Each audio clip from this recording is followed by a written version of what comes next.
Order. Samantha Niblett to move the motion. Thank you, Madam Chair, and it's a real honour to serve under your chairship, and it's a real honour that this is my very first Westminster Hall debate that I have secured, and it really means something that it's to talk about animal welfare, and I'm sure I share a room with equally compassionate and animal-friendly colleagues. Now, the UK has a proud and long-standing history of championing animal welfare. Back in 1822, this country led the world with the Cruel Treatment of Cattle Act, the first ever piece of animal welfare legislation anywhere on the globe. That legacy continues today through to the incredible organisations we are fortunate to have here in the UK, the RSPCA, Cats Protection, the Blue Cross, the PDSA, which provides free veterinary services to sick or injured pets, Battersea Cats and Dogs Homes, and South Derbyshire's very own Wonky Pet Rescue in Swadlincote. I am immensely proud of this Labour government that it is committed to delivering the most ambitious animal welfare strategy in a generation. Whether we're talking about cats and dogs who share our homes, or the working animals who give disabled people independence, or those who support our police force and airport staff in keeping us safe, we owe animals a huge debt of gratitude. I grew up with pets, and until recent years, my daughter did too. Now, sadly, the demands of this job and the lifestyle it requires, and my personal lifestyle, makes having pets impractical for me at the moment. It would feel selfish, but I have no doubt that my time will come again. I see how my mum and stepdad organise their entire lives around their little dogs, Rosie and Oliver, which is why I often smile when people talk about pet owners. In reality, they own us, or rather, they are family members. Animals are sentient beings, capable of feeling pain, fear and joy. That places a responsibility on all of us to protect them, and it is reassuring that 85% of UK adults agree that we have a moral duty to safeguard animal welfare. Could my honourable friend give way? I will give way. I'd like to thank my honourable friend, who's a fantastic advocate for animals and for the people in her constituency, and I'm really grateful she's secured this debate. I want to thank all of my constituents who've written to me to advocate for animals. We're clearly a nation of animal lovers. And last year, I wrote to the government to request a ban on the barbaric electric shock collars and to raise concerns about the Warwickshire hunt and its damage to local wildlife. Does my honourable friend agree with me that this strategy will tackle those concerns and that we must do all we can to protect our precious animals? Yeah. I absolutely agree with my honourable friend. I know she's a big animal lover herself, and we certainly have that in common. And I absolutely agree that this welfare strategy is going to tackle that, and I will address some of those points later on in my speech. So we have a moral duty to safeguard animal welfare, and most people agree with us. And that is why I warmly welcome this Labour government's recent animal welfare strategy. What a wonderful Christmas present it was for so many of us. The strategy sets out clear ambitions to be achieved by 2030, improving the lives of companion animals, wild animals, farmed animals and animals overseas. It commits to addressing loopholes around breeding, banning snare traps, delivering on our manifesto commitment to ban trail hunting and introducing standards for the humane killing of fish. Will my honourable friend give way on that point? I will give way. I thank my honourable friend for giving way. I feel the need to say that, like 52% of the population, I'm a dog owner myself, the wonderful Nico Ingham, and I was so pleased to see that the government will be consulting on introducing a registration scheme for dog breeders to get rid of the issue of dodgy breeders and puppy farms, which many of my constituents and staff at Eccleshall and the villages have written to me about. Will my honourable friend agree with me that this is a crucial first step towards a kinder future for dogs across the country? I absolutely agree with my honourable friend. This is a crucial first step. I can't understand how anybody in all good conscience can run a puppy farm, but I understand how some people have the wool pulled over their eyes to buy from a puppy farm. So if we take away puppy farms as an option, then they won't be tricked. The scale of this issue is vast. There are an estimated 35 million pets living in the UK, with the pet care market worth £8.2 billion and forecast to grow by 7% annually. At the same time, there are around 150 million farmed animals in England at any one time, 22 million cattle, sheep and pigs, and 133 million poultry. The livestock sector contributes 20.1 billion to the UK economy, thanks to the hard work of our farmers. While strengthening animal welfare standards here in the UK is vital, this must go hand in hand with Baroness Batter's report and with genuine partnership working with farmers who are already driving standards upwards. Crucially, we must ensure they are properly supported and paid for this work. Now, I welcome the government's decision to transition to non-cage cage systems and to consult on phasing out enriched colony cages for laying hens. I support Compassion in World Farming's End the Cage campaign. These cages severely restrict hens' movement, preventing them from running, flapping their wings, dust bathing and foraging, behaviours that are fundamental to their welfare. At my last coffee morning in Burnston, it was good to speak about farming again with my constituent Angela Sargent, this time about her concerns regarding salmonella in eggs from imported cage birds. Personally, I never buy eggs from caged birds, but I fully appreciate that not everyone can afford to make that choice and must opt for the cheapest option available. This issue also has serious implications for British farmers, who are placed at a competitive disadvantage by tariff-free imports on eggs from caged Ukrainian hens. The same point applies equally for meat imports. I will give way. I would thank her for giving way and for bringing this debate forward as well today. Animal welfare is a cause very close to my heart and to so many across the Filton and Bradley Stoke constituency. And I wonder if she would join me in paying tribute to local campaigners who've helped keep these issues at the heart of the agenda, even while the last Conservative government was very slow to act. I thank my honourable friend for her intervention. We all know as MPs that we are pulled in every direction by lots and many people, and it is hard to be in all the places at all the times. But we know that the issues that cut through the most are the ones that are campaigned on the hardest and the heaviest. So I'm super grateful to campaign groups that have absolutely helped, I have no doubt, shape this animal welfare strategy.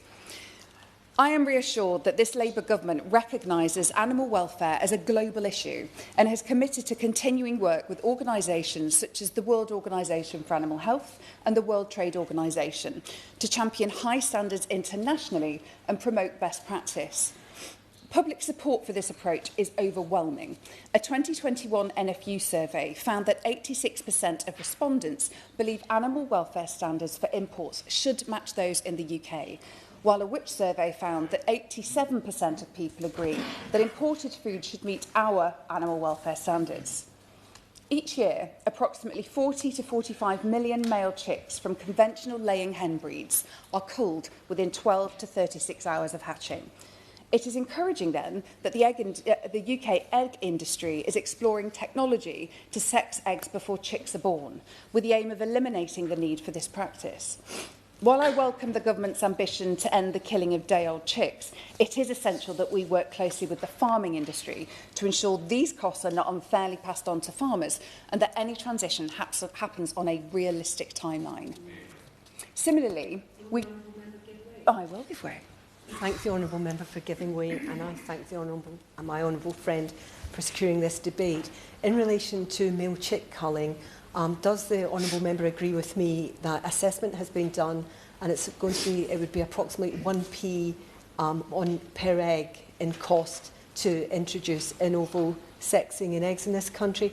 I visited the Netherlands on Monday to actually visit one of these facilities, and they said in the Netherlands it costs approximately 1 cent on an egg. I didn't know that fact, and I'm really grateful for her to that. But of course, one of the challenges we have are the lack of profit in farming. And so actually, I really welcome the fact that this Labour government is committing to help our farmers to become more profitable, so that 1p per egg is not something that maybe sounds very little when you say it, but actually has a heavy impact on farmers' productivity and profitability. Similarly, we must listen carefully to farmers when considering how to move away from the use of farrowing crates for sows. While these crates are designed to protect piglets from being crushed, they also significantly restrict the sow's movement and raise serious welfare concerns. For many animal lovers, perhaps the most challenging part of this strategy is the issue of slaughter, even for those of us who eat meat. So I will just say the bit of a trigger warning now, because I will talk about things that might upset a few people. Each year, just over 1 billion meat chickens are reared and slaughtered in the UK. I agree with the government that all animals should be spared avoidable pain and distress at the point of killing, while also respecting the right of people to eat meat prepared in accordance with their religious beliefs. For example, a significant portion of halal meat comes from animals that are stunned before slaughter to render them unconscious and insensible to pain. Slaughtermen are required to check for signs of consciousness between stunning and death, and certification bodies such as the Halal Food Authority enforce these standards through regular audits and inspections, combining ancient principles with modern safeguards. However, a significant portion does not mean all animals, and I understand and share the concerns of those who were worried about the percentage that are not stunned before slaughter. While on the difficult subject of end of life for animals, I was grateful to the British Association for Shooting and Conservation for inviting me to a game dinner last November. I feel far more comfortable eating meat from animals that have lived a full life in open spaces in our beautiful Derbyshire countryside, whose deaths were carried out swiftly by trained conservationists who play a key role in conservation, pest control and habitat management. Even for animals we do not eat, such as grey squirrels that damage young trees, I am grateful to those who help manage our countryside and parks responsibly and humanely. Turning back to our pets, I met vets Catherine and Kieran Patel back in October. Would my honourable friend give way? I will give way. I thank my honourable friend for giving way. We've seen a drastic increase in the price of vet bills over the last couple of years. Would she agree with me that we need better regulations, for more transparency, and to bring bills back for my residents and our residents? Thank you. I absolutely agree with my honourable friend, and he's picked the right moment to mention this because I'm just about to mention this. So turning back to our pets, I met vets Catherine and Kieran Patel back in October at their newly opened independent practice in Bretby. They'd like an updated Veterinary Surgeons Act. They shared concerning insights with me about how a small number of large corporates dominate the sector, particularly in relation to fees and prescription charges. In December, the Competition and Markets Authority published its provisional findings in its investigation into veterinary services for household pets, identifying competition concerns. Now, many pet owners would welcome clearer pricing for common services, capped prescription charges and transparency around practice ownership. That said, the broader challenges facing veterinary practices and the cost pressures on pet owners deserves a debate in its own right. And I know my good friend, the member for Paisley-Renfrewshire South, has been doing a huge amount of work in this space. My constituent, David Llewellyn of Walton-on-Trent, is a strong advocate for reforming regulations around puppy farming. And I'm delighted that, as set out in our manifesto, we are committed to ending puppy farming and puppy smuggling. Would you give way? I will give way. I thank my honourable friend for giving way and for securing the debate. Puppy farming is a cruel practice, with puppies being taken from their mothers early, kept in poor conditions and sold through misleading adverts. And it also creates distress for the families who unknowingly buy dogs raised in this way. Would my honourable friend therefore join me in welcoming the Animal Welfare Strategy's commitment to end puppy farming and call on the government to ensure that this practice is ended as soon as possible? I absolutely join with my honourable friend in praising this government for putting an end to puppy farming. As we've discussed earlier with other concerned colleagues, it is barbaric, and so many people that buy from puppy farms have been tricked into doing so. So putting an end to it is absolutely the right thing to do. I am proud that this Labour government passed the Animal Welfare Act 2025, banning the import of dogs and cats under 6 months old, those that have been declawed or had their ears cropped, and those that are heavily pregnant. My constituent, Lexi Island, is Vice Chair of Basil's Forever Sofa, which rescues Romanian dogs and rehomes them in the UK. And she contacted me with concerns that, unless carefully drafted, the legislation could inadvertently prevent legitimate charities from rescuing dogs with cropped ears or dock tails. I wrote to Baroness Hayman, who reassured me that all necessary exemptions will be provided through secondary legislation. I also welcome the Act's power to prevent the supply of low welfare pets to the UK, such as stray animals brought back from overseas holidays. Cats Protection have raised concerns, though, that the strategy does not go far enough in delivering what they describe as meaningful protection for cats and kittens, particularly around irresponsible breeding, including the breeding of bully cats. They've also called for a single point of search for cat microchipping, something which I must confess I had assumed existed already. I welcome the government's decision to reconvene the Responsible Dog Ownership Task Force, which provides an opportunity to reduce dog attacks and improve safety in public areas. While I believe the XL bunny ban was under the previous government was the right decision at the time, given the tragic loss of life we were seeing, I also recognise the heartbreak experienced by responsible pet owners whose well-loved dogs were cherished family members. I agree with this government's concerns about the welfare implications of e-collars and support positive reward-based training as the preferred approach. And later in this Parliament, we'll consult on whether to ban e-collars, following the example already set in Wales. The Hunting Act is now 20 years old, yet concerns persist about illegal hunting taking place under the guise of trail hunting.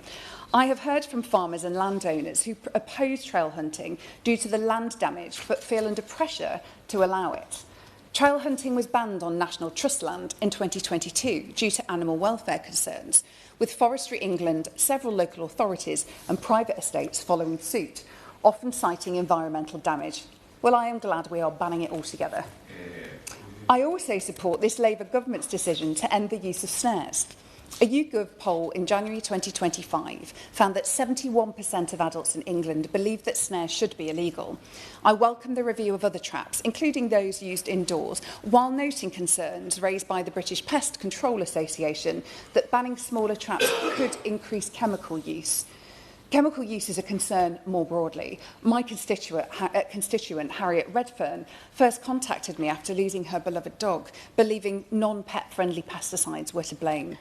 She knew of others with similar experiences, including Lisa, who shared her anguish with me during a horse safety ride that I attended, organised by Councillor Anne Hughes, who's chair of Overseal Parish Council.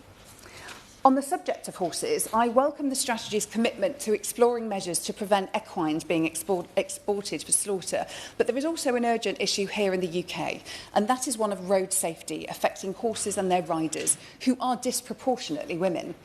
Mary Holland, who invited me to those horse safety rides, is part of the Pass Wide and Slow campaign, which calls for better driver education to ensure horses, riders and motorists are kept safe.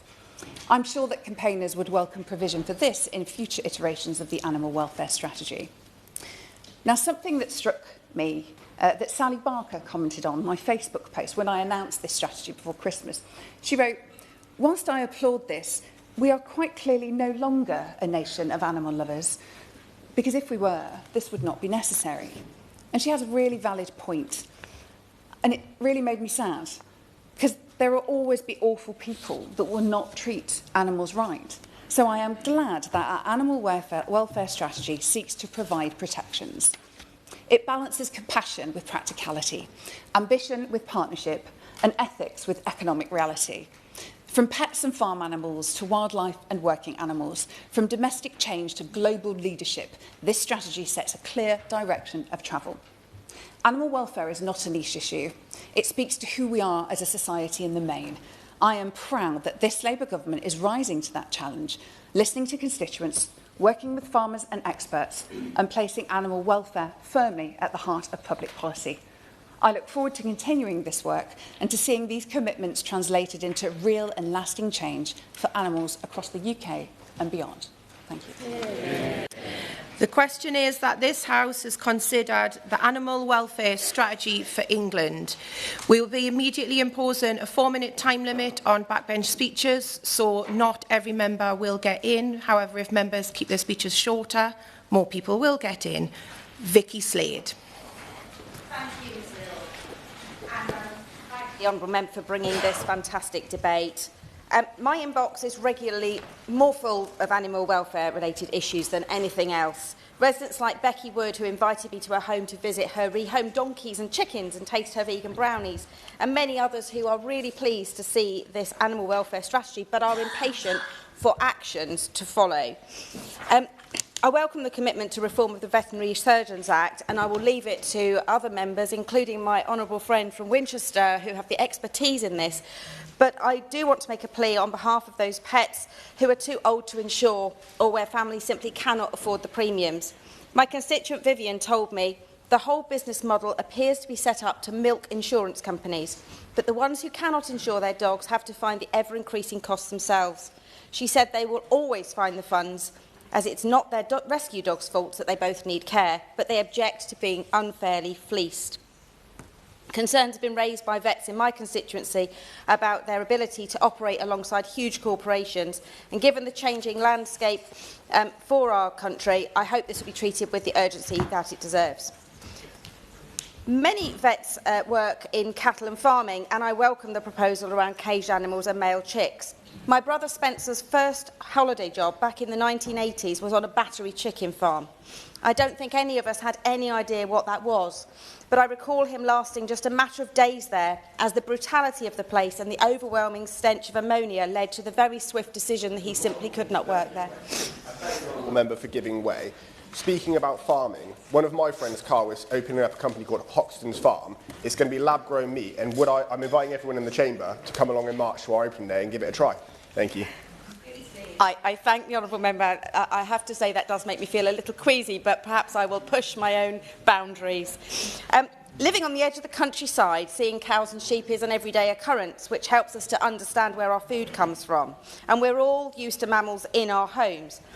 Fish and sea creatures, however, don't have the same association, despite the very hard work of Pixar in bringing Nemo and Dory to life. My daughter Abby is a young dragon, a sea kayak ambassador and expedition leader. On her trips around the islands of Scotland and elsewhere, she has witnessed fish farms that are beyond the sight of most people. She describes the water as being almost solid with fish. She explained that disease can spread fast when insufficient space is provided, and she shared her deep concern that there are risks that poorly managed fish farms can have a detrimental effect on the wider ecosystem. So I welcome the commitment to improve fish welfare, but can the Minister confirm if this will go beyond the nets and fences of the fish farms? There are so many more issues I would love to talk to, from speeding up the end of animal testing to deliver a truly cruelty-free UK, to the absence in the animal strategy of a ban on trophy imports, and the refusal consistently, despite my many questions here and in writing, to make wildlife crimes notifiable. It is ridiculous that people who commit crimes against wild animals are treated less harshly than those who commit crimes against our pets. I really hope the animal welfare strategy is the first step and not the final destination, and I look forward to hearing more about what legislation is going to follow in the King's Speech so we can actually deliver change for our animals wherever they are. Well done. Navendu Mishra. Thank you, Madam Chair. It's a pleasure to serve in this debate with you. Can I also congratulate my good friend from South Derbyshire on securing this important debate? There are so many members in this debate, I think we can tell how popular it is. I welcome the ambition of the government's animal welfare strategy for England, but my view is that it could be strengthened further. It contains important commitments, if delivered, could significantly improve lives of millions of animals. I'm a long-standing supporter of animal rights, and I've consistently raised these issues with the government, current and previous. And as a Labour MP, can I pay tribute to the work of the Labour Animal Welfare Society? In the past month alone, just the last sort of 4 or 5 weeks, around 7% of correspondence to my constituency office has been related to agriculture, animals, food and rural affairs. The most common issues include calls to end animal testing, to phase out cages for farm animals, to strengthen the hunting bans and to bring an end to trophy hunting. I welcome that the strategy responds to many of these concerns, particularly by making the ending of crates and cages a key priority and by committing to a ban on trail hunting and the use of snare traps. Given the scale of the ambition in the strategy and the government's stated aim to deliver it by 2030, prioritisation will be essential. Farmed animals must be at the heart of delivery simply because of the sheer numbers involved and the scale of potential welfare gains. Overall, the strategy represents a significant opportunity to transform animal welfare in England, but ambition must now be matched with urgency, clear timelines and strong legislation. My time is limited, so I'll just cover a couple of points. Electric shock collars. The government has proposed a consultation on banning electric shock collars, but sadly no firm commitment and further delay. So I want to see an immediate ban on the use and sale of these electric shock collars for pets. Harmful breeding practices. Cats are bred without adequate safeguards, with many female cats in ill health are overbred and male stud cats experiencing poor welfare. The government must do more to address harmful breeding practices. I think a lot of organisations and charities have raised concerns around microchipping. The strategy should commit to introducing a single point of search for microchipping databases. The strategy notes that there are 23 databases operating, and as such, anyone scanning a cat may have to check multiple databases. The government must include a single point of search urgently. Banning trophy hunting imports has been covered by some colleagues already, and I find it disappointing that the banning of hunting trophy imports was not part of the animal welfare strategy. In a recent survey, over 80% of people support a ban, and the government should introduce a bill as a priority. Last year, Madam Chair, on 29th of August 2025, I tabled a written parliamentary question, 71178, and the Minister at the time responded that the government is committed to banning the import of hunting trophies. So I want to see urgent progress on this. EDM 86, which was tabled on Early Day Motion 86, which was tabled on 19th of October 2021, titled Ban on Hunting Trophy Imports.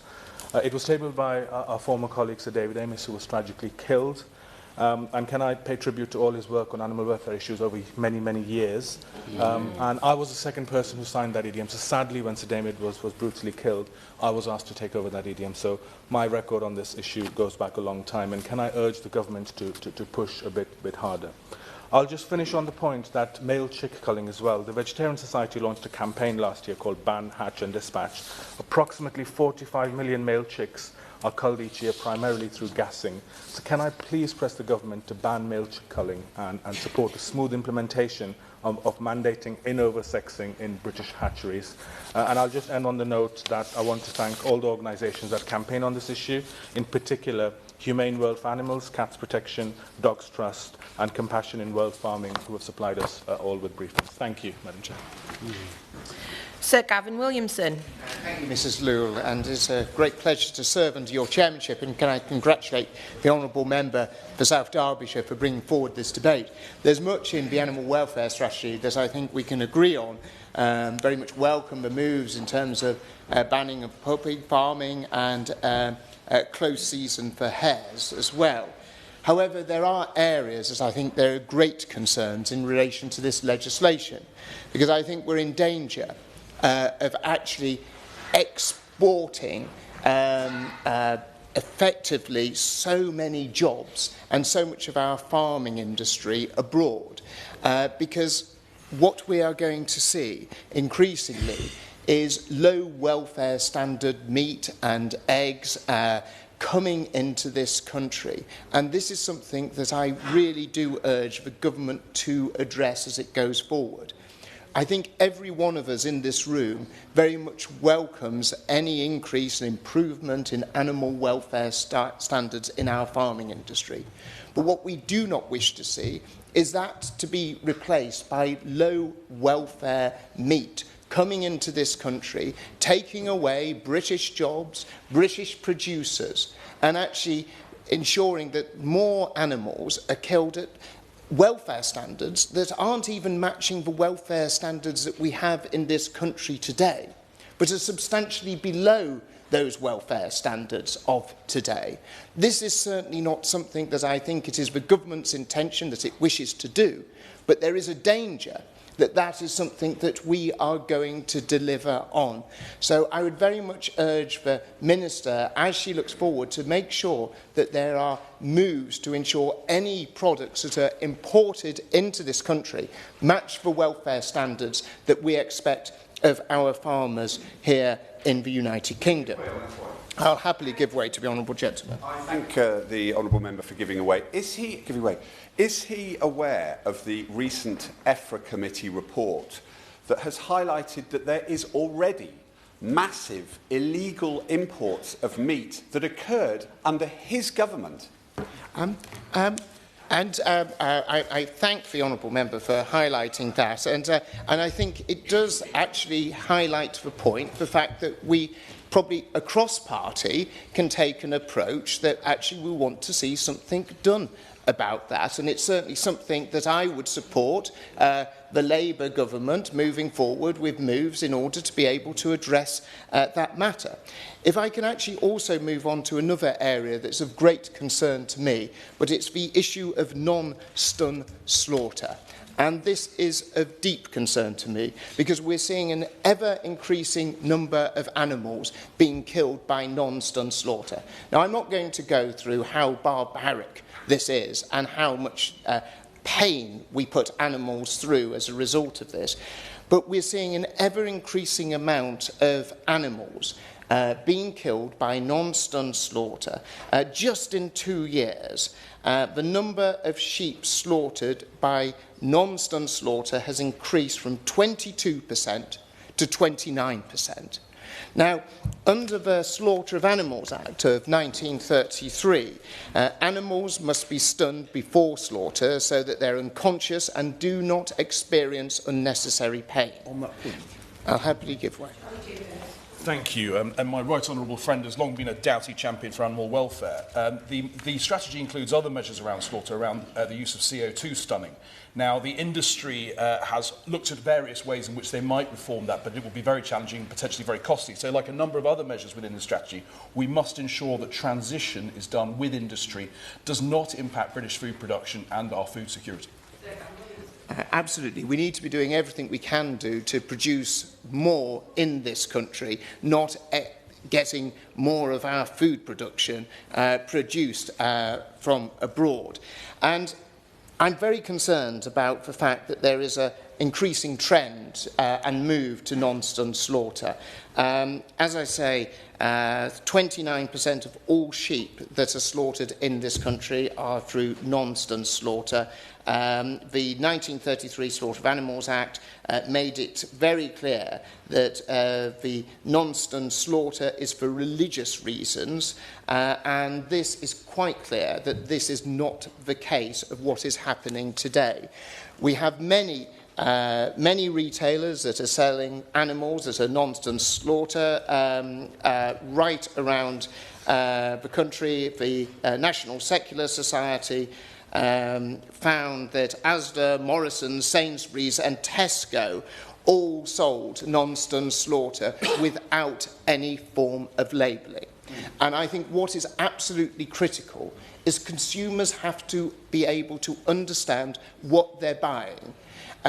30 million animals in this country are being killed by non-stun slaughter in a most awful way of actually slaughtering these animals. We can make a significant difference because there's no reason that they need to be killed in this way. We can still make sure that they comply to halal and kosher standards by making sure that they are stunned.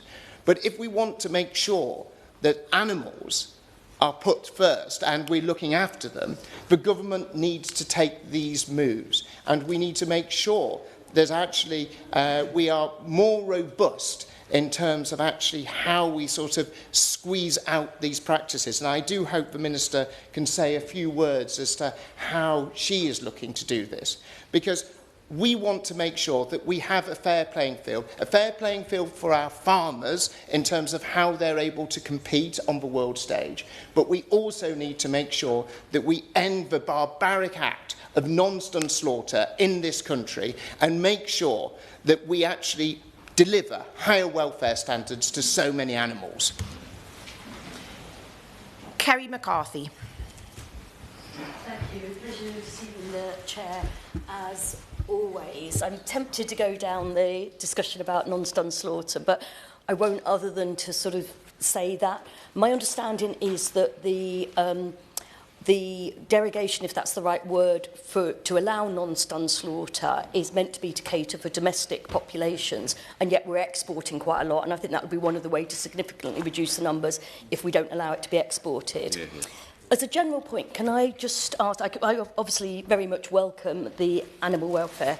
strategy. I think there's lots and lots of very good stuff in there and things that some of us who've been around for a long time have been pushing for many years. I would like a bit more clarity from the Minister, firstly on the timescales as to when these things are likely to come into effect, whether legislation would be needed, if that's going to be one overarching animal welfare bill, is it primary legislation, can you do things by regulation or statutory instruments, are they looking to private members' bills? I do think this was something that the previous government used to try to kick issues into the long grass. They were very nervous about bringing forward anything more substantial because they thought that we tried to ban trail hunting. We tried to tack it on, so they were farming off individual little very discreet private members' bills to their backbenchers instead, and even those didn't get over the line for the most part. And also, how will progress be monitored? Can we sort of have a regular statement to Parliament? I'm a little concerned by how much is going out to consultation. I've had a briefing through from the NFU, which I've read carefully. I appreciate the pressures, the financial pressures the farming sector is under. But I think with things like, and I know my colleagues will talk about things like the sexing of the, I think it's 40 to 45 million male chicks that are slaughtered each year within a day of birth. But I don't think we can allow those discussions. There's all systemic issues in terms of how much farmers are paid for their food, how much we're prepared to pay for our food. And I don't think we should be using the financial argument in terms of pressure on farmers to move away from doing what is right in terms of ethical animal welfare practices. One of the things I wanted to flag quickly, I look at things very much about trying to avoid that shift towards ever more intensive industrialised farming. We know, for example, the poultry industry in this sector is huge, over 1 billion meat chickens bred every year. We know the impact that has on our water supplies, on air pollution. And we know, again, that farmers make they're more like factories, really, than farms, but there's very little profit to be made from that. On the dairy sector, one of my concerns is how this links up with moves to reduce emissions from the livestock sector. And I know the Committee on Climate Change recommended 80% herd size, so reducing the size of herds. But the government talks about increasing production as a way of compensating for that. As I understand it, a beef suckler cow would naturally produce around 4 litres of milk a day. A dairy cow will at the moment produce around 28 litres a day.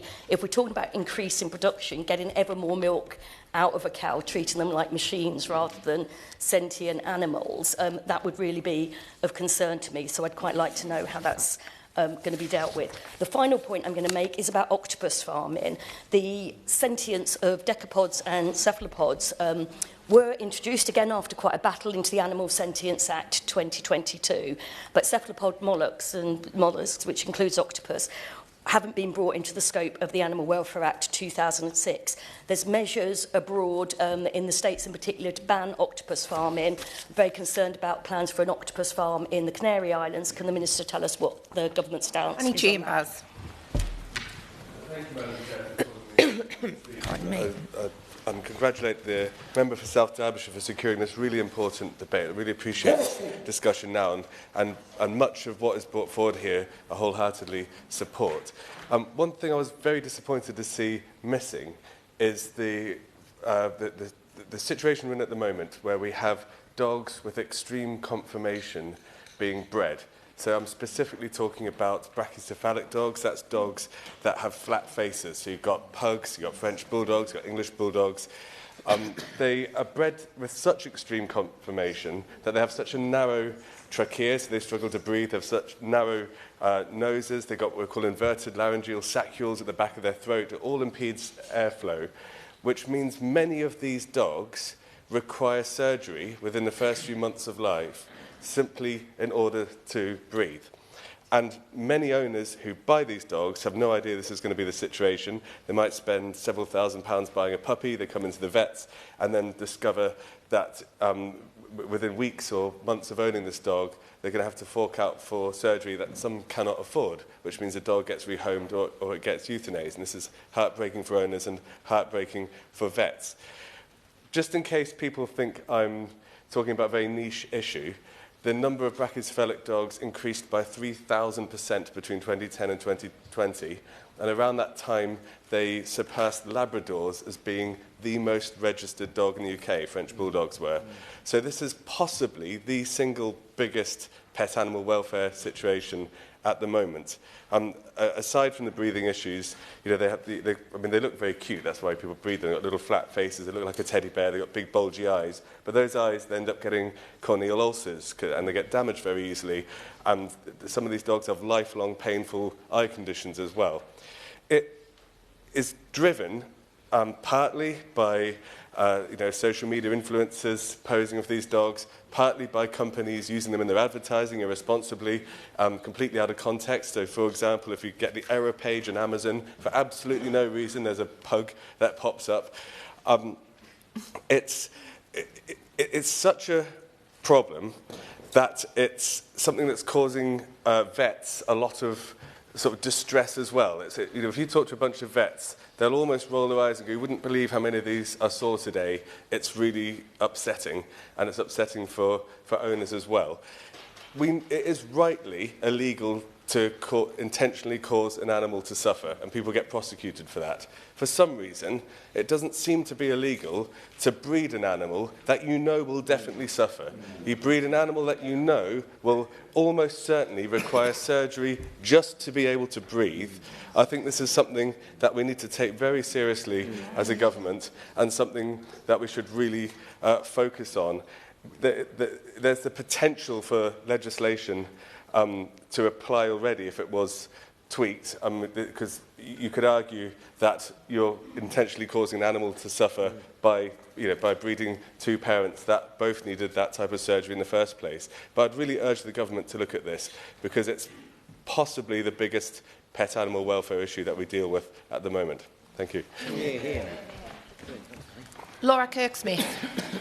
Well, it's a pleasure to serve under your chairship, and I really congratulate my honourable friend, the member for South Derbyshire, for securing this debate.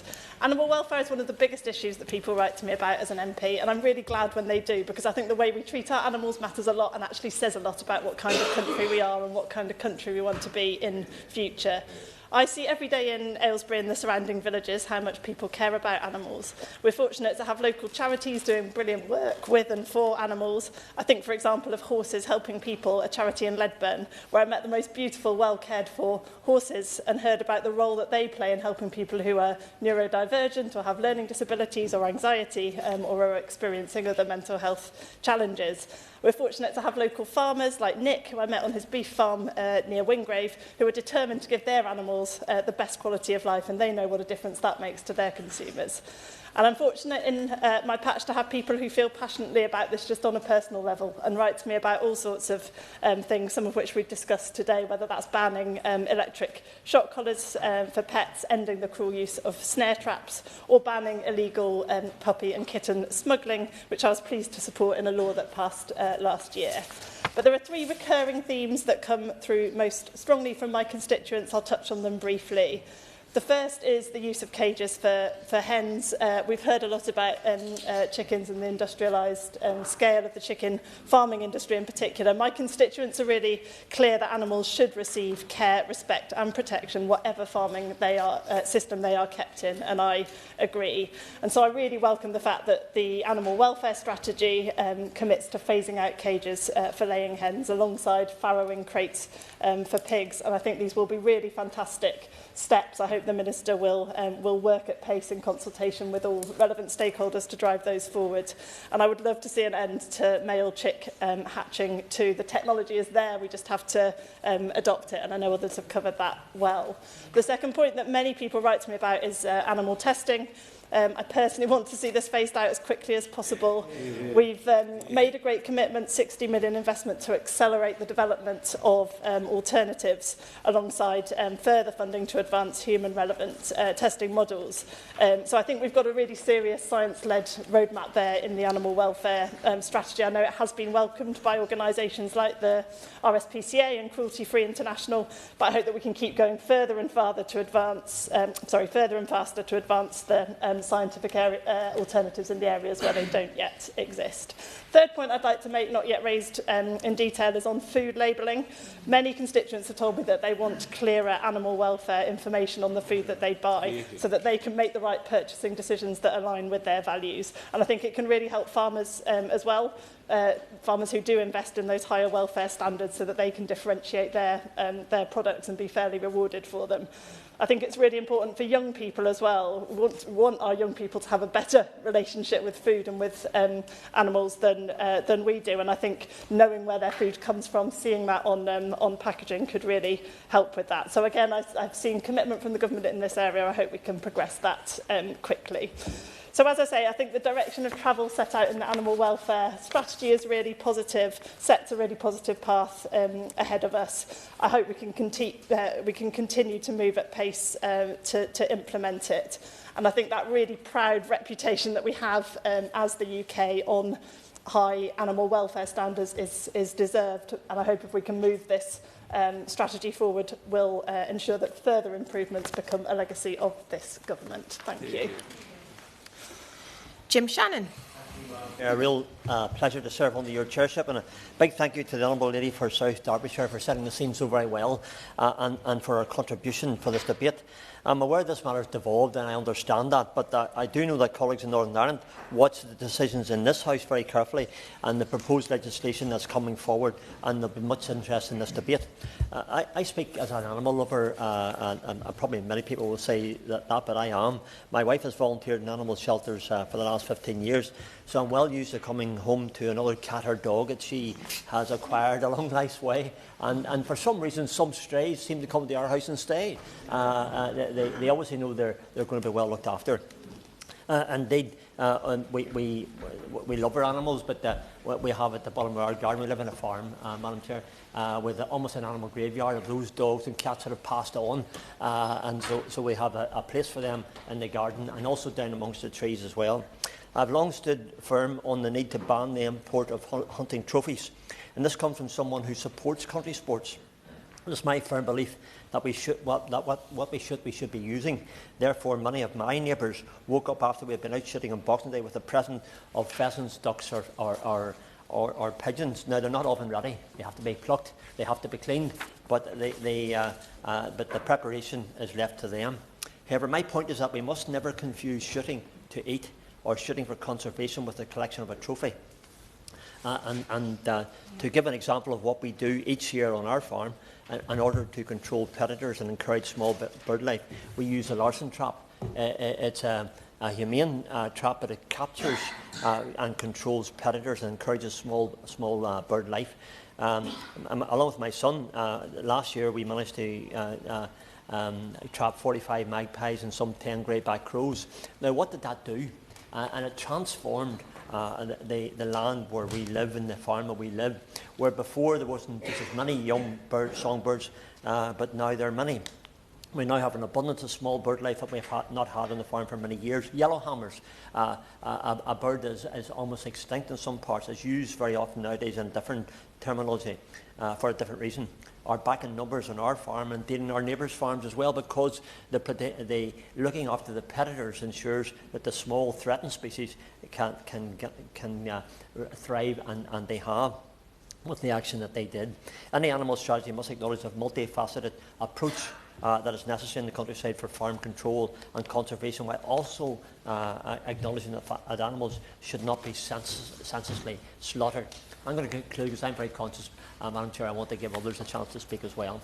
And yet, very briefly, I would also highlight that while I oppose animal testing on many levels, I do not see a face cream that may take away wrinkles as something worth testing on animals. But I do believe, I very clearly believe, that there's a place for animal testing for medication to save lives, and that this must be acknowledged in any strategy that comes forward. There is a difference, and I think we must acknowledge that. Thank you, Madam Chair. Here, Jim. Well said. Your Morris. Thank you, Madam Chair. It's always a pleasure to serve under your chairship. Now, I stand here as the owner of Roy the dog, who was originally told me was a black lab but turned out to be about the size of a Cocker Spaniel, so we're still not entirely sure what happened there. When I told my now wife that I was going to apply for selection in Hexham, she said, if you're going to do this mad thing, we're getting a dog. and thank goodness he looked good on the leaflets. Now, animal welfare is one of the things that first drew me into politics, and there's a lot to be welcomed in the animal welfare strategy. The extension of the trail hunting ban is something that first drew me into politics, first drew me to the Labour Party.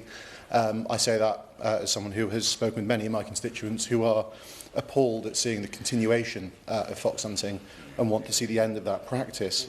I do want to touch on what I thought was an excellent speech from the member for Stone in many respects, actually. The continuation of allowing lower standard food into the United Kingdom, into our shops, is one that undermines our farmers. It does undermine our claims to be prioritising animal welfare. And I think, again, my honourable friend from Aylesbury made the point that the improvement of food labelling is absolutely essential in allowing customers to make conscious choices themselves, to know not just that they are supporting high welfare food standards as well as domestic procurement, but also that they are trying to reduce the carbon emissions brought in from food when they're backing British-made food. And therefore, I think it's something that could be looked at by the Minister in terms of how we go about making sure that not only do we prioritise animal welfare in trade deals, that we prioritise preservation of UK standards wherever possible, but also that we ensure that we're promoting domestic food consumption to ensure that that we are not simply allowing fields to be carved out of the Amazon in order to feed the United Kingdom. We need to make sure that we're backing farmers wherever possible in order to feed the United Kingdom. But I do want to quickly go on to a few other issues that I think could be built on by the strategy. So one of the things that comes across my desk quite a lot is concerns around vicarious liability in terms of raptor persecution on grouse moors. Now, I engage a lot with grouse moors in my constituency. I speak with them, and it's incredibly important to a lot of people that where raptors are being persecuted, that the ultimate owners of the land are held responsible, that we don't simply allow those lower down the food chain to sort of take simply the blame, but to make sure that it is made the landowner's responsibility where there is persecution of raptors.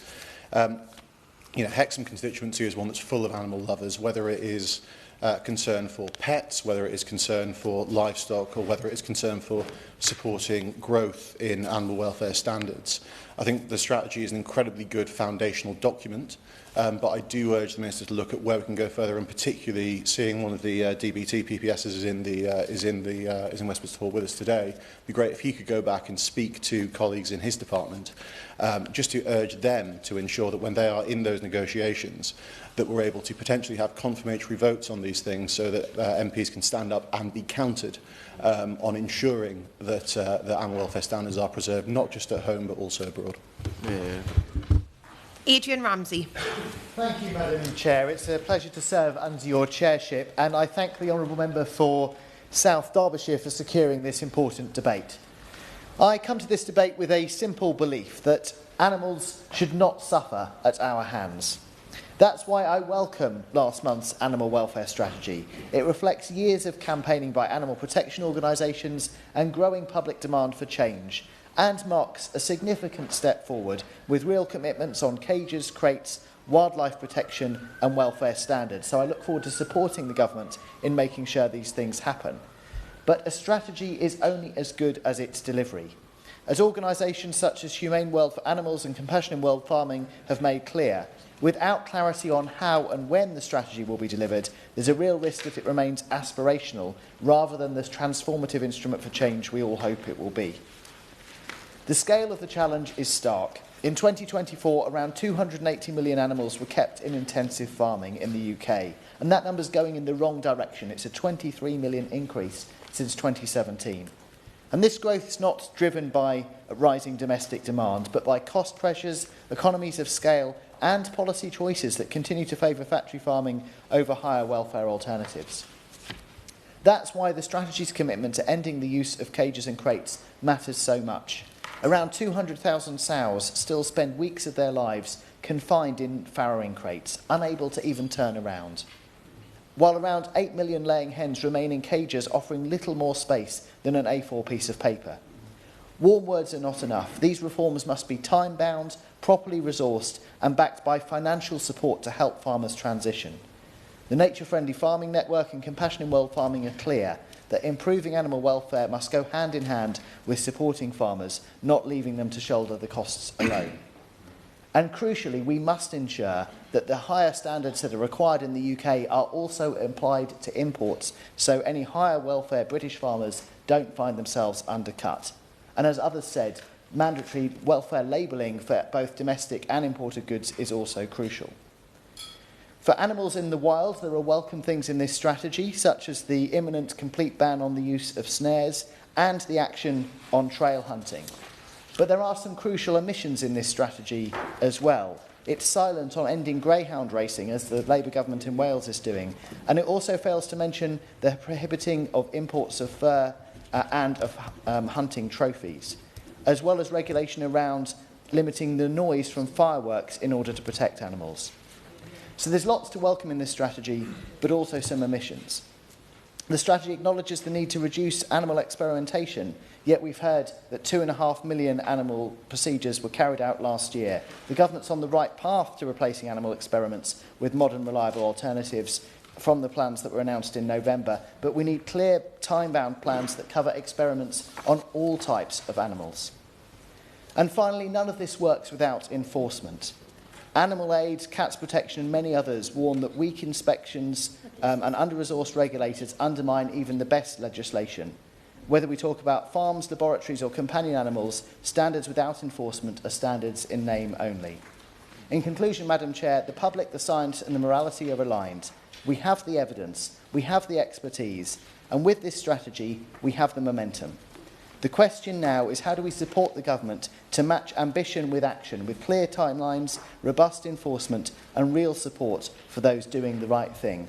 I urge the government to ensure this strategy delivers not just promises, but real lasting change for animals, and I will support them in doing so. Thank you. Kat Eccles. Thank you, Mr. Alden. It's a pleasure to serve under your chairship, and I thank my honourable friend for South Derbyshire for securing this important debate today. And the government's animal welfare strategy published last month is very much welcome and makes important commitments to improving animal welfare. But it will come as no surprise to anyone that I want to raise some issues around cats in particular. So I will declare an interest as the Vice Chair for APPG on cats, and I'm owned by 3 furry felines. There are roughly 12.5 million cat owners in the UK, with around a third of households owning at least one cat, yet there are significant inconsistencies between animal welfare protections between cats and dogs. In July 2025, I presented a petition to 10 Downing Street with Cats Matter, calling for cats to receive the same legal protections as dogs when involved in road traffic collisions. Under the Road Traffic Act 1988, drivers are required to report hitting a dog but not a cat. The charity Cats Matter has another petition calling on Parliament to legislate, which already has reached 11,000 signatures. The animal welfare strategy should include a commitment to provide this protection for cats. And the strategy also needs to go further to address breeding practices, as some have already mentioned today. Over the last 200 years, cats have been increasingly bred for distinctive characteristics to make them look a certain way. But unfortunately, these characteristics become increasingly extreme, over-exaggerated, and cause serious health and welfare issues. In the Netherlands, however, new ownership of Scottish fold and hairless Sphinx cats has recently been banned to prevent unnecessary suffering, and this follows a breeding ban of these species in the same country since 2014. The UK government should consider similar moves to prevent cats from suffering. Extreme cat breeds such as the bully cat are bred in ways that predispose them to skin disease, respiratory issues, and also breeding munchkin cats with short legs can lead to joint abnormalities that result in arthritis. So there needs to be far greater parity between cats and dogs in breeding regulations to prevent the exploitation of cats for commercial gain. And another significant concern of mine that others have mentioned today is that we've only committed to a future consultation on electric shock collars. There was already a consultation in 2018 which was fairly conclusive. I don't think we need another consultation. We need an immediate ban on cruel electric shock collars. We also need to go further with microchipping, as I've mentioned, creating a single point of information rather than 23 separate databases. And at the start of this week, many colleagues were in this same room where we were yet again debating fireworks, another missed opportunity in the animal welfare strategy. Before us, we have a real opportunity to deliver a strategy that does more than just gesture at compassion, one that genuinely protects millions of cats and animals who share our homes and lives. And I believe cats deserve the same consideration, the same protections, same commitment to welfare that we already extend to dogs. So I urge the Minister, let's be bold, let's listen to experts, let's listen to the public and implement meaningful change that cat owners and cats themselves have waited far too long to see. Liz Jarvis. Thank you, It is a pleasure to serve under your chairship, and I congratulate the Honourable Member for South Derbyshire for securing this important debate. I am a firm believer that how we treat animals says everything about who we are as a society. I receive countless emails from constituents who care deeply about the welfare of animals, so I welcome the introduction of the Government's Animal Welfare Strategy for England and the recognition that animals are sentient beings. I am pleased that the Government has committed to measures including banning cages for laying hens, ending puppy farming and phasing out pig farrowing crates.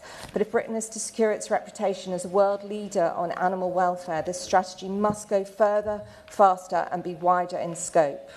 My constituency of Eastleigh is home to the Blue Cross, which regularly receives greyhounds that have been abandoned, injured and traumatised. Across the UK between 2017 and 2024, more than 4,000 greyhounds died or were put to sleep as a direct result of racing, and over 35,000 injuries were recorded on UK tracks. The interest in greyhound racing is declining. The industry has repeatedly promised reform, but it has failed to deliver meaningful improvements. That is why the largest animal welfare charities, including the Dogs Trust, the RSPCA and the Blue Cross, have jointly called for greyhound racing to be ended, and the Welsh Government is already taking steps in that direction. I am therefore deeply disappointed that the animal welfare strategy does not mention greyhounds once. So will the Minister consider the calls made by charities and commit to end greyhound racing in the UK? I also want to raise again the issue of trophy hunting. I have previously asked the Minister why it remains legal to import hunting trophies of vulnerable and endangered species, including critically endangered rhinos, elephants, cheetahs and leopards. Despite repeated promises from the previous government to end this practice, legislation has not yet been delivered. Can the Minister provide a timetable for when exactly the government plans to introduce this legislation? I also urge the government to stand firm against attempts by the Trump administration to influence our country's stance on trophy hunting imports. Turning to kept wild animals, the strategy states that the government will work with experts and industry representatives to ensure animals kept in zoos and aquariums in Great Britain are looked after to the highest standards. So what reassurance can the Minister give me that zoo licensing operators, inspectors and the Zoo Expert Committee will be given tangible powers to enhance that goal rather than simply offering advice, and that those powers will include the ability to mandate improvements, impose sanctions or ultimately withdraw licences where welfare standards are clearly not being met.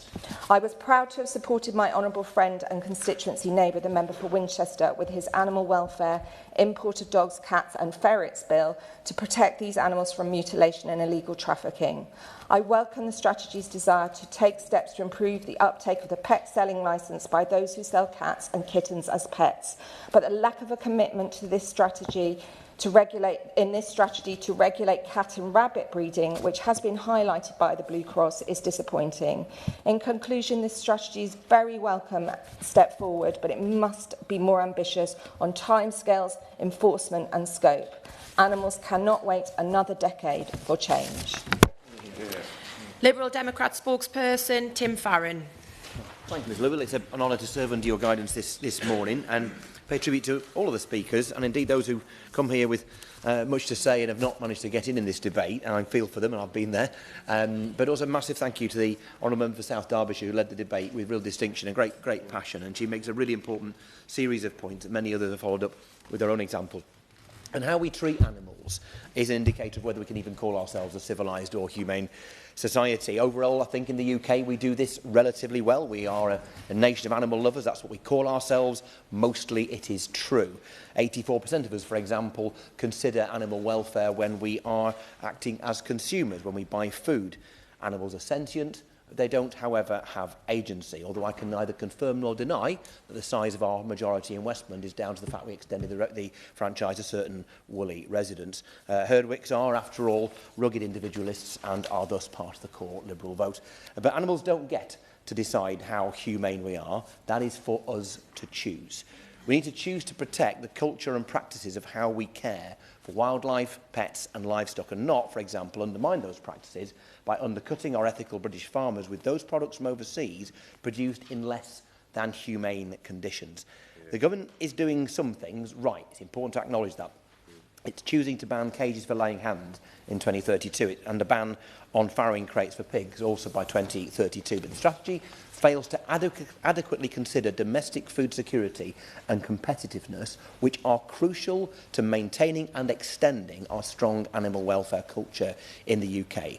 If the government proposes raising domestic animal welfare standards further, which it rightly does, it must also take steps to ensure consumers are protected from those imported goods or those food products that can be produced to lower standards. British farmers cannot be asked to compete with imports produced at those lower standards, which would be illegal if they were produced here in the UK, and yet they are. This, I would happily, give way. Thank my honourable friend for giving way. On the issue of imports at lower standards, we've seen reports about the US suspending the technology prosperity deal in an effort to force the government to accept lower standard imports in order to secure a trade deal with the US. Does he agree with me that these bully boy tactics by the Trump administration shouldn't be kowtowed to, and we should not accept lower standards in return for a trade deal with the US? Of course. I mean, look, what is the point in having these standards if we're going to give them away to those who have put us under extreme pressure? I completely agree with him and I would urge the government to take the same position that he does. We've got serious risks as a result of all this already. It's already begun. We're seeing the UK outsourcing its egg and pig production abroad to lower standards. In 2024, the UK imported 109,644 tonnes of eggs, equivalent to approximately 8.5 million layer hens. Additionally, the UK banned sow stalls in 1999, good, in the previous Labour government. It's proposing to phase out farrowing crates in this government. Yet, in the last year, the UK imported just shy of 600,000 tonnes of pork, 6.4 million pigs, mostly from countries where these practices remain, and are likely to remain for some time, utterly legal. Now, more than 90% of UK citizens believe that UK animal welfare standards should apply to imports, and so do I.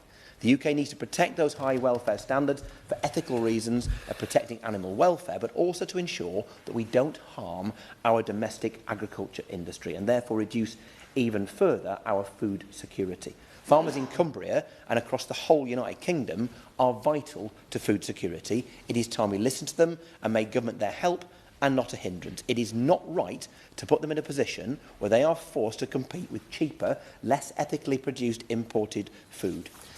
I am a free trade liberal, Ms. Buck, Ms. Lill, sorry, but free trade isn't free if it isn't fair. We need a level playing field, especially on animal welfare practices.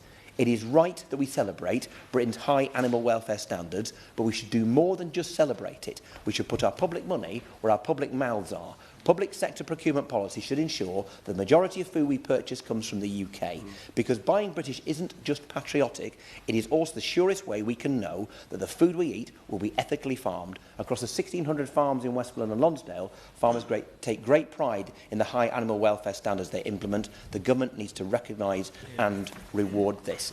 Now, Liberal Democrats will not punish farmers by importing animal products with low welfare standards.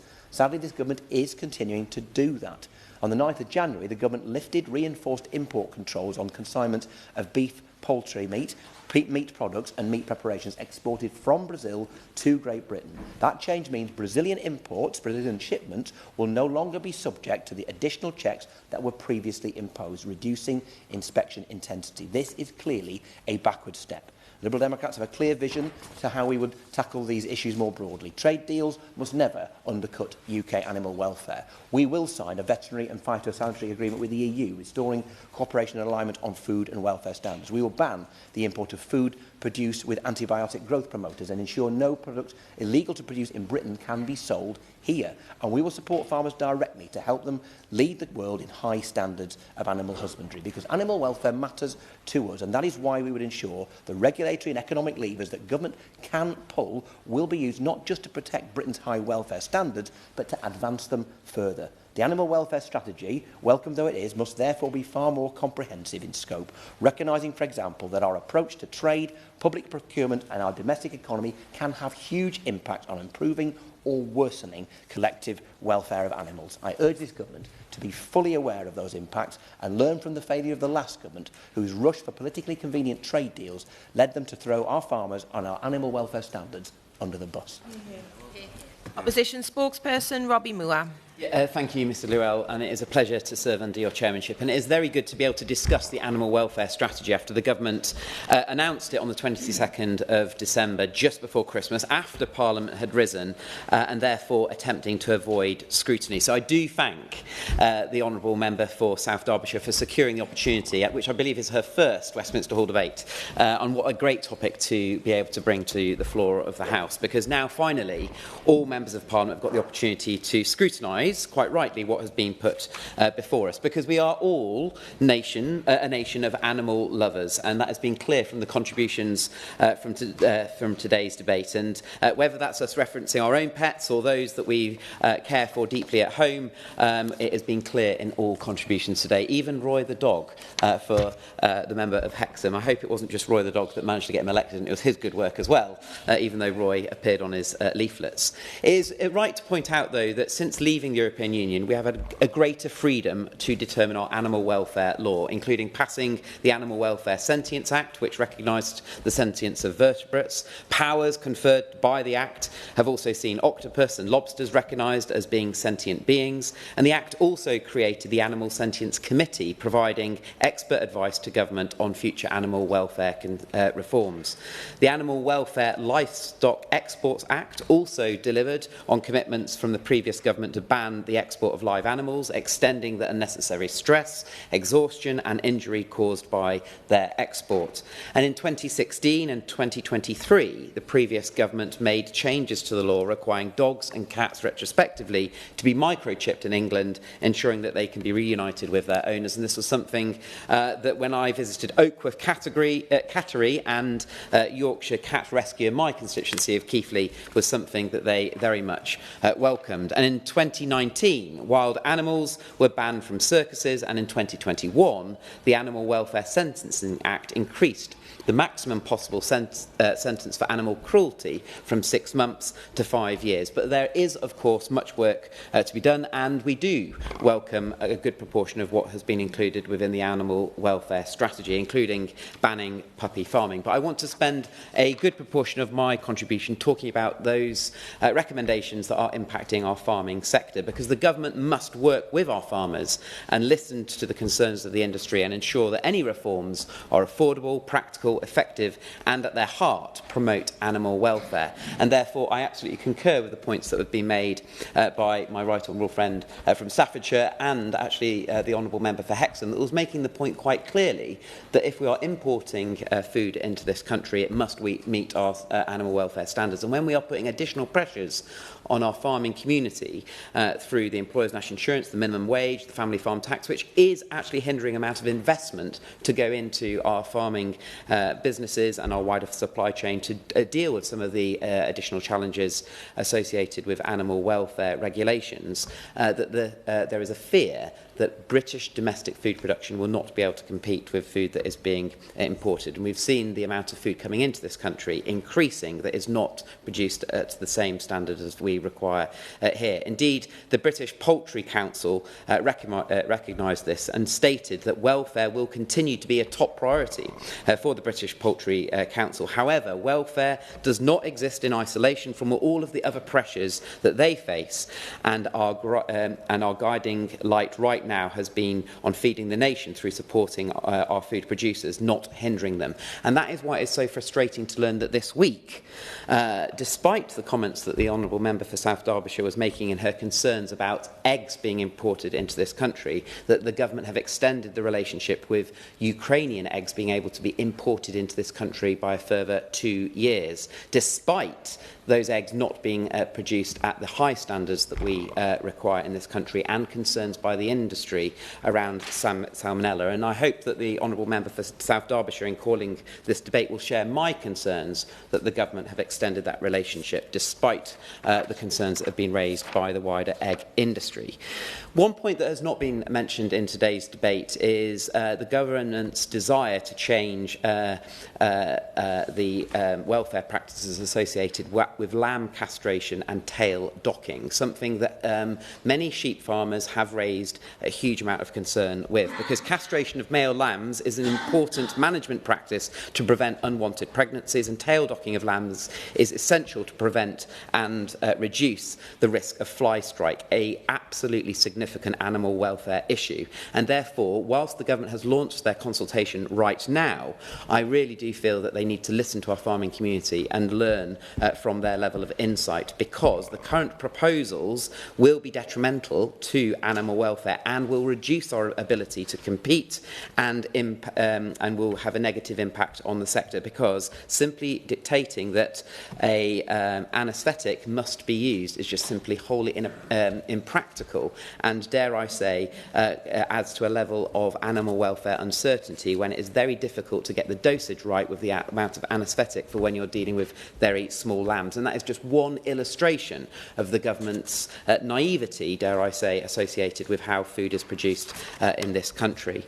The government also wishes to bring out further animal welfare controls associated with broiler breeding, of course, meat chicken sector, towards slower growing breeds. Now, again, I urge the government, through the consultations that they no doubt will undertake, to continue to engage with the sector and produce a evidence-based approach considering domestic food security and consumer demand. Of course, chicken is a very important meat product, and the direction which this government is setting is causing a level of concern amongst our broiler industry.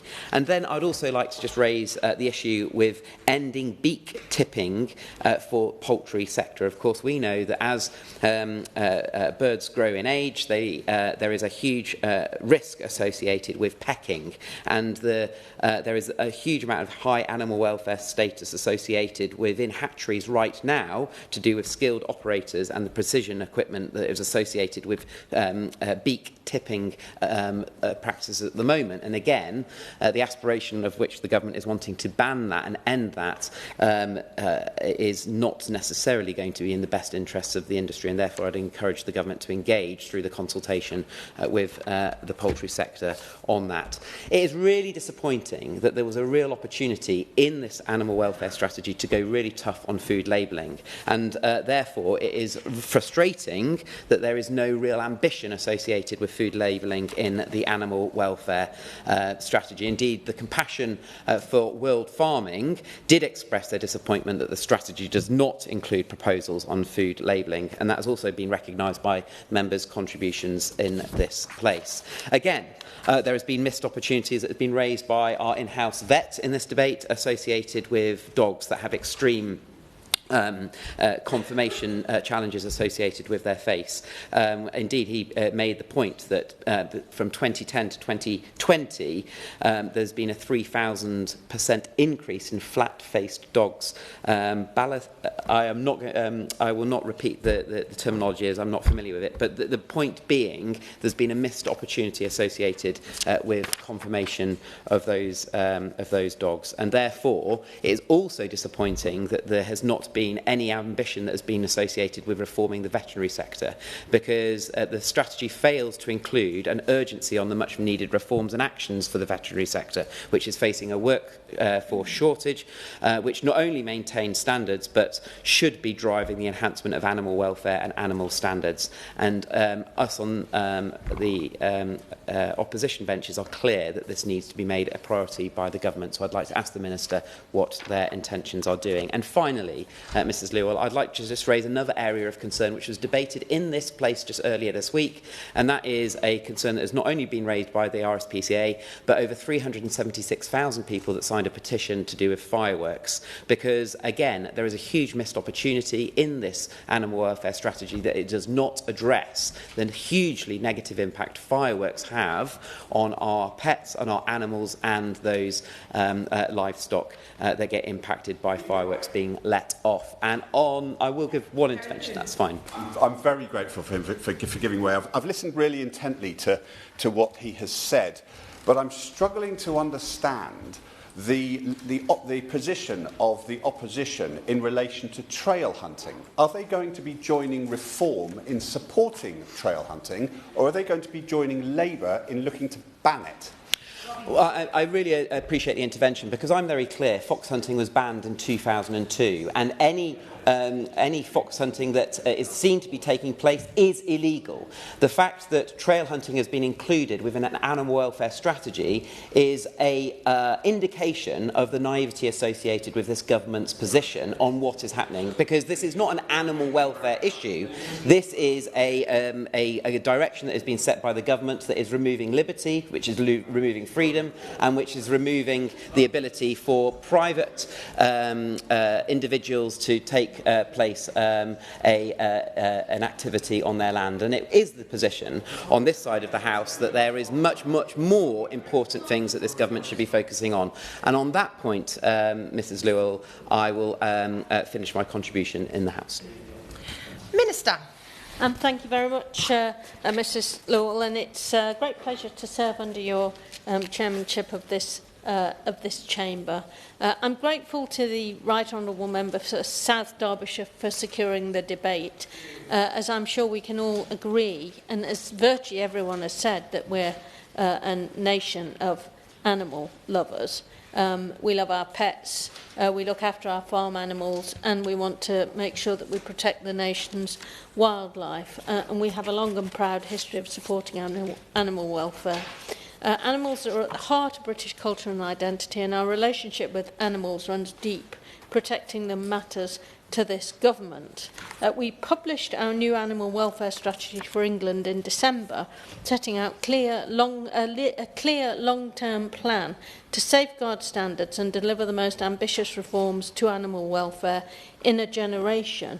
This is a comprehensive package of reforms which will improve the lives of millions of animals across the UK. Now, there have been some questions, not least from the Honourable Member for Bristol East, about the timings of some of these things.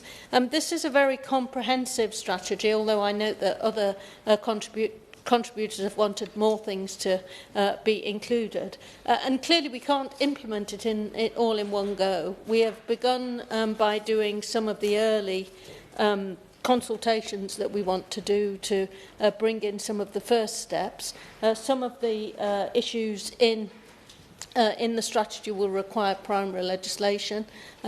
Others will require consultation and other tweaks. So it's a progressive approach to introducing it across the piece as we go through this Parliament. So it won't be just one great big bill, it will be a whole range of other things that we can get on with before we've got primary legislation in front of us. But some of the issues here do require primary legislation, as many of the contributors to today's debate know.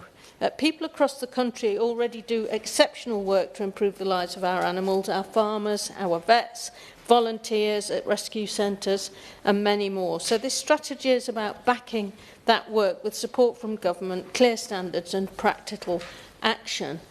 This Labour government wants there to be a strategic approach rather than piecemeal interventions, which I think we've seen in the past, perhaps because we're not worried about having a piece of primary legislation that people can attach amendments to, that we can argue and discuss as a bill is going through the House. We will take a more strategic approach that targets action where it's most needed, will strengthen enforcement and will support animal keepers and owners to do the right thing. Mrs Lowell, legislation alone is not always going to be enough to change behaviour, and so that's why we have to continue to work with scientists, industry and civil society to ensure that these reforms lead to better outcomes for all animals.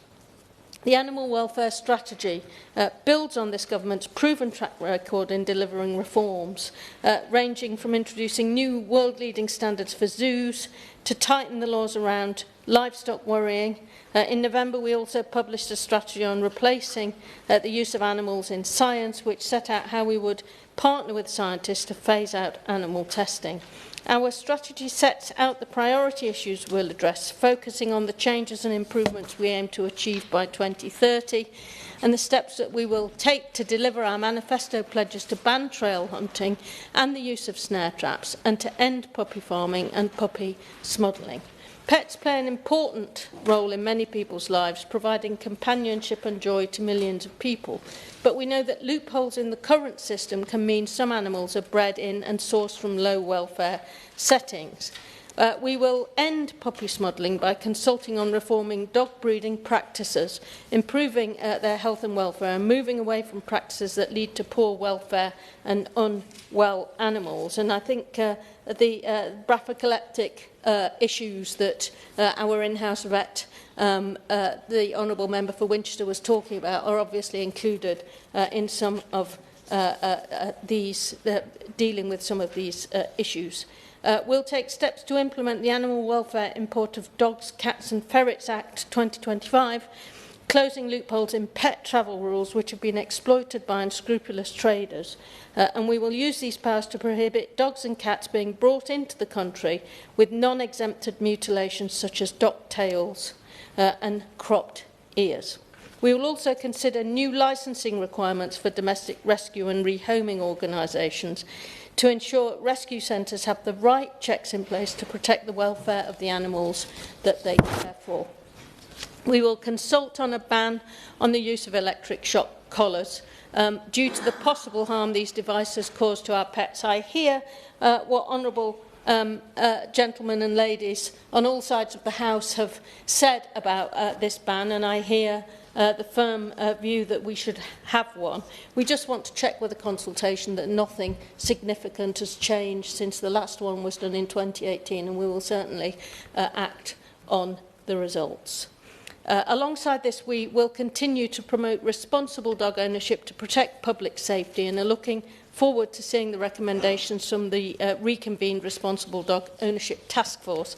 I will now turn to how we will protect our well, let me just mention cats, since that came up in several contributions, not least from the Honourable Member for South Derbyshire, and I think also the Honourable Member for Staffordshire? Stourbridge. We don't plan to legislate, to regulate cat breeding as a separate activity at the current time.